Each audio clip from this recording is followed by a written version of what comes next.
Hi, in this video we're going to be talking about section 10.3, which is the section that talks about the polar coordinate system. This is part 4 in a series. Hopefully this will be the last part. We're going to be talking about polar tangent lines. So recall, in parametric equations, you had x equals some function of t, y equals some other function of t, and that led us to an idea that the slope, dy dx, should be the derivative of y with respect to t divided by the derivative of x with respect to t.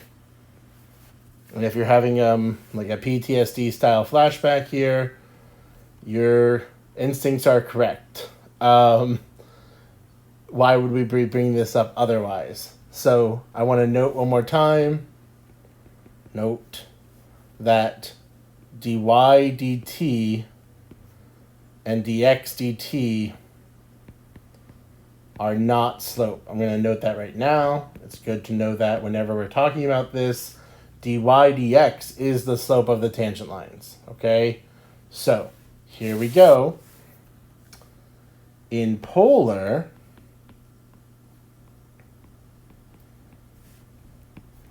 we have a function like r equals some function of theta. We also know that x was equal to r cosine theta and y equals r sine theta. And this is kind of, not really, but kind of a parametric situation. It at least looks similar to what we have above. It's not truly parametric because r is a function here. I want to be clear. R is a complicated function that's happening. But it is also a parameterization of a polar function. Okay, but we don't usually think of them as equivalent except for here, because why not? So in polar,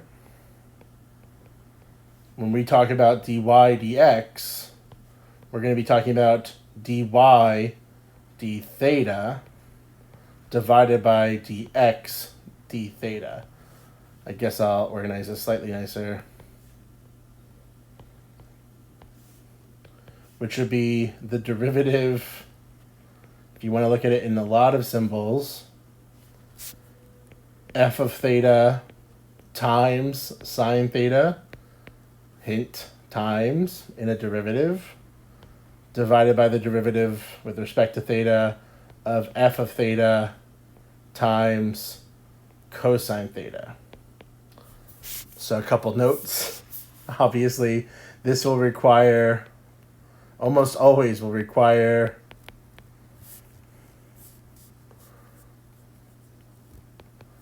almost always requires the product rule. So be very, very careful here. All right. And I want to say one more time that dr d theta, dr d theta is not the slope. The derivative you would just want to take nicely, happily, and go on your merry way is not going to be the slope. So it's often going to be messy. We're just going to do one quick example of this, and I think you guys have enough calculus to get through the rest of it. Not that I'm trying to abandon you, but when I say it's a quick example, we'll see about that, right? So, if I have r equals 1 plus sine theta, okay? Again, you could take dr d theta. This is very simple. It's just cosine theta, but this is not the slope. It's not what we mean by slope of my polar function. What this is the change in r per change in theta. No one ever told you that was slope growing up throughout math. right? So we need a different formula and unfortunately a harder formula. So whenever you have this, I want you to first, so if they say find dy dx, number one, we're going to find the y and x. Who would have thought?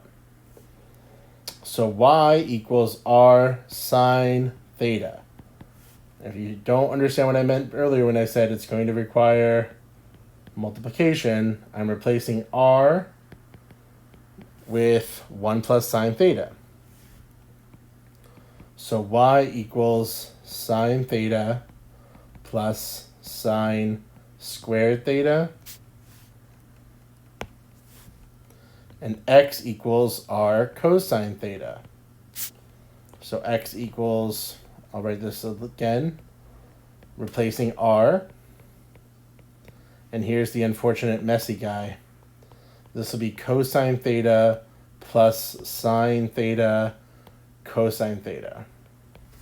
So in this case, y doesn't actually require the product rule, whereas x does. Everybody okay with how we found x and y? If not, pause the video and try it again. I'm going to shrink this down a bit. And again, if you're getting a little worried, trust me, so am I.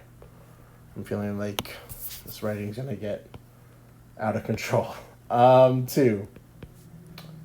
Let's do dy d theta. So take a second to practice your trig derivatives.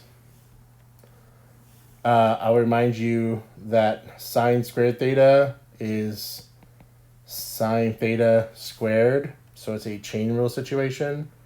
Careful with the power rule also. So you should be getting cosine theta plus 2 sine theta cosine theta. Dx d theta. We need the we need the product rule here. So be very careful. I'm getting negative sine theta plus the first times the derivative of the second plus the second.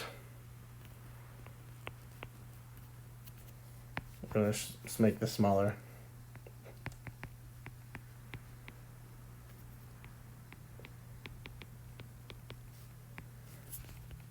Plus the second times the derivative of the first. And you can clean some of this up. If you remember the trig identities, you can definitely rewrite some of these in a nicer form, but we don't really care too much about all that. So we're picturing dy dx is, you're going to have dy d theta over dx d theta, which is just a really messy formula. There's no ifs, ands, or buts about it. Make sure the derivative of y goes on top of the derivative of x. It's a common mistake. And I'm just going to clean up this bottom one.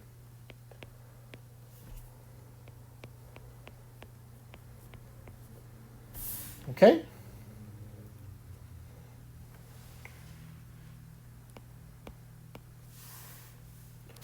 So if we wanted to find the equation of the tangent line at theta equals pi over 3,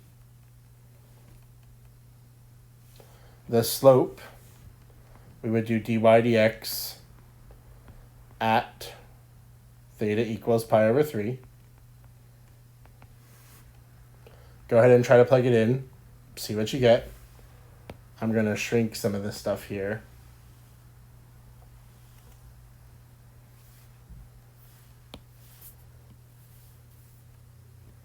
Just to give myself some breathing room.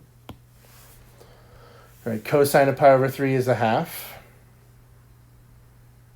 Yeah, okay. Wow. And then this is 2. I'm going to move things around again.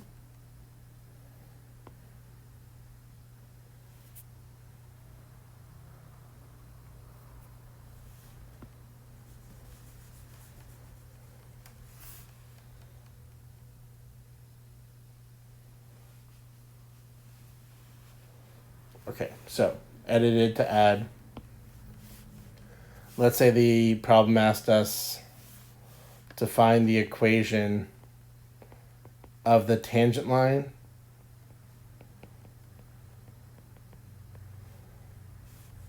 at theta equals pi over 3. What would we do? We need to find the point. So we could plug that into r. We would get 1 plus sine pi over 3, which is r equals 1 plus the square root 3 over 2. But this whole thing's in a polar coordinate system. It's not exactly what we want, right? We'd rather have x and y. And with both of these things, of course, we can find x and y. X is going to be r times the cosine of that value. This is cosine pi over 3. And y equals r times the sine of pi over 3, which is a root 3 over 2.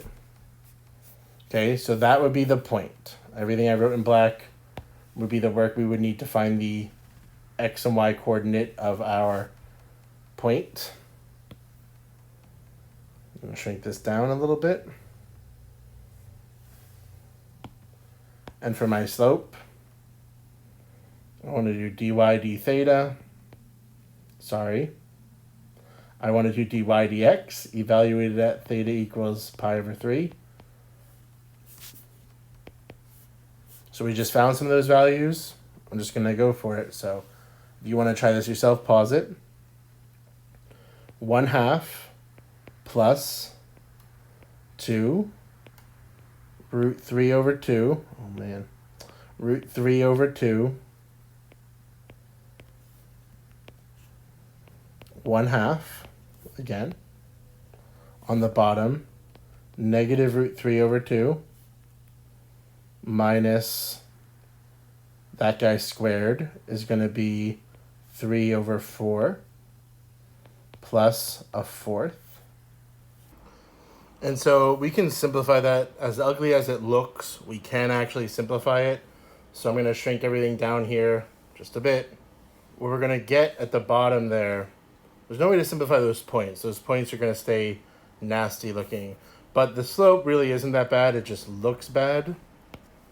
So what we're going to do is simplify the top. I would get 1/2 plus root 3 over 2.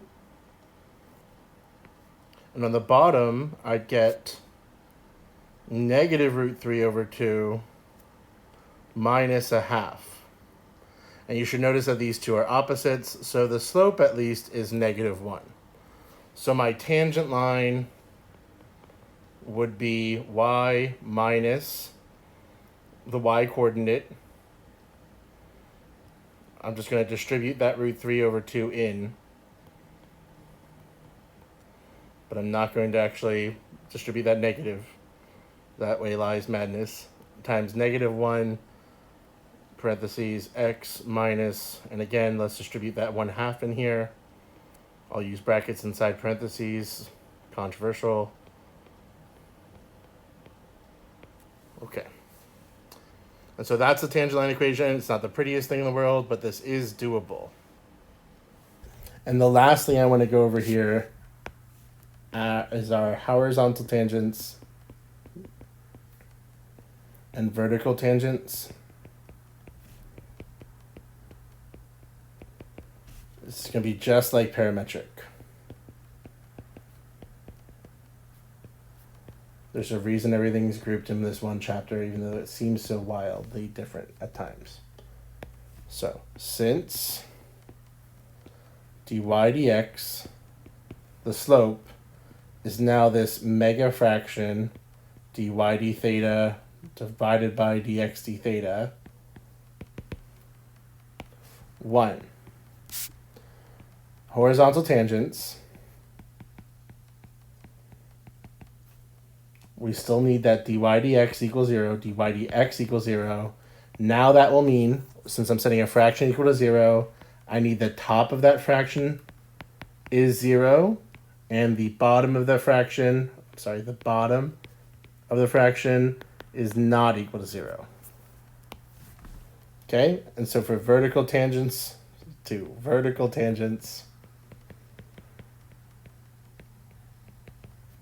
we're talking about the dy dx, the slope of a vertical line, is undefined,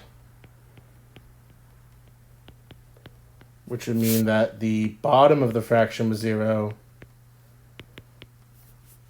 and the top of the fraction was an actual number, not 0. Otherwise, we'd have to worry about L'Hopital's. If they're both 0, we're worried about a L'Hopital situation.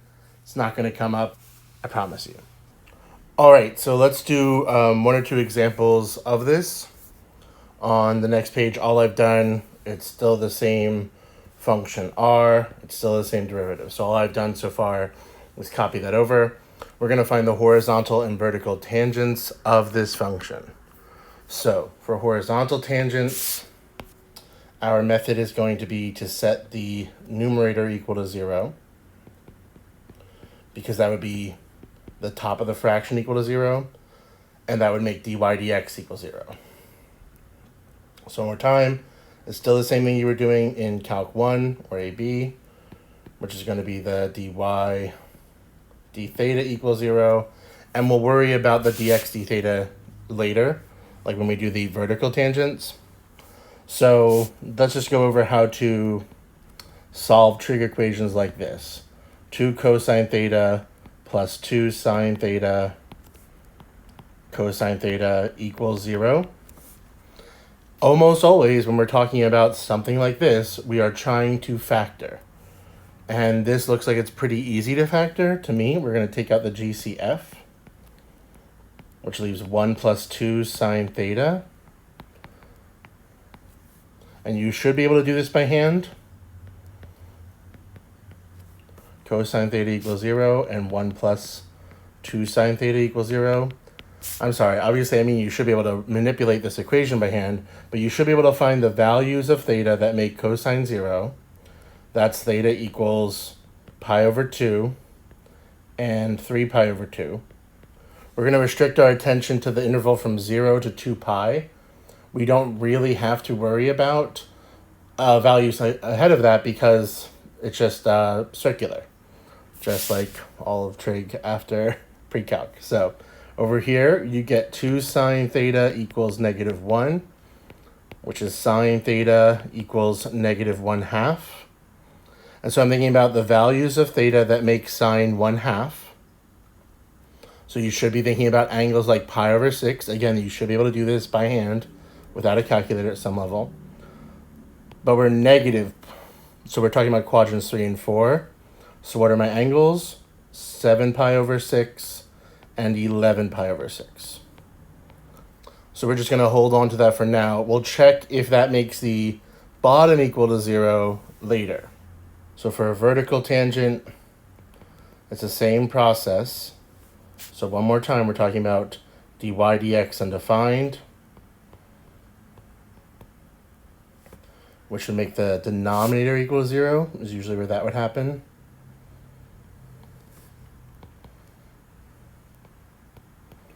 Which is talking about a more complicated equation to equal 0, but it's really no big deal. You can handle it if you've taken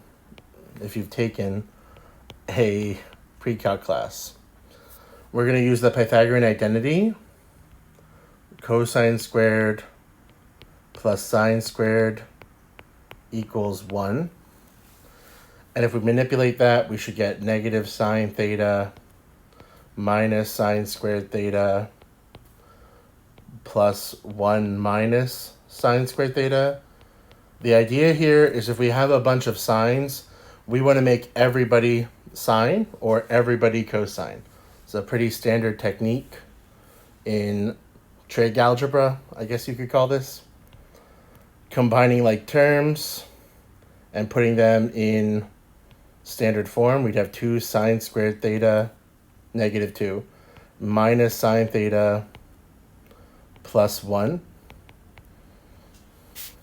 And if I convert that to standard form truly with a positive coefficient for ease of factoring, you should get something like this. And if you're surprised at all that I'm talking about factoring this, you might need to review some other videos on solving for trig equations. We're going to factor this as if sine were x. Then we'd have 2x squared plus x minus 1. That's the idea. So it's factoring the same exact way. You have 2 sine theta and then another sine theta, and we're just thinking about what numbers are added or subtracted. Well, you want a positive 2 minus 1. It's the same exact way you'd factor 2x squared plus x minus 1. So this is, we'd have 2 sine theta minus 1 equals 0. And we'd have sine theta plus 1 equals 0.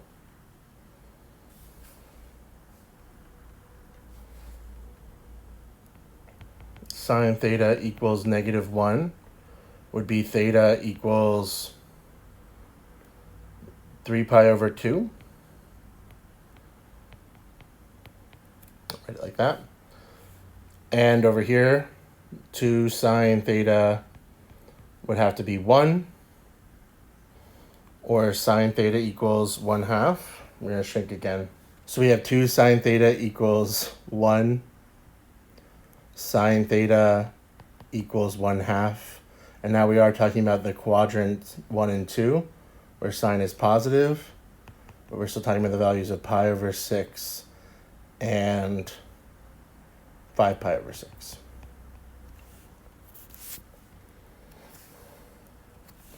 So if we just go list all these numbers out, we have horizontal tangents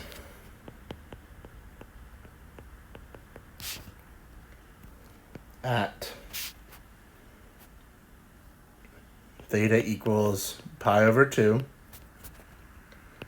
3 pi over 2, 7 pi over 6, and 11 pi over 6. And we have vertical tangents at theta equals pi over 6, 5 pi over 6, and 3 pi over 2. Okay, so what we see here is that 3 pi over 2 is on both lists. For 3 pi over 2, we'd have to use L'Hopital's to consider limit as x approaches 3 pi over 2 of the dy dx function. That really complicated trig expression. I'm not going to do it because the book has an explanation. The book does all the L'Hopital's for you, but in general, that's not something I'm concerned about in this class, and I don't think you'll see it in your other classes either. So we're just going to end the video here. Long story short, 3 pi over 2 does end up being a vertical tangent. It's a cusp on the limacon that this graph is generating. 3 pi over 2 is sort of like right at the heart, that edge of the heart. I'll draw that bigger. 3 pi over 2 is sort of happening right there, right at the cusp. That's 3 pi over 2, which is one reason why this graph might help you decide things faster if you really did know that. It's a cardioid. I'm not drawing it the best, but that's the idea. 3 pi over 2 is not a horizontal tangent, it's a vertical tangent at that cusp in the heart shape. Again, for a more thorough discussion, you can see the book. I assure you, you won't have to do the limit work in this class. So that's it for section 10.3 finally. I really hope you watched all the videos in full. There's a lot of interesting details here. Make sure you do your homework, and we'll see you in next video for 10.4, where we'll do polar calculus. All right, bye.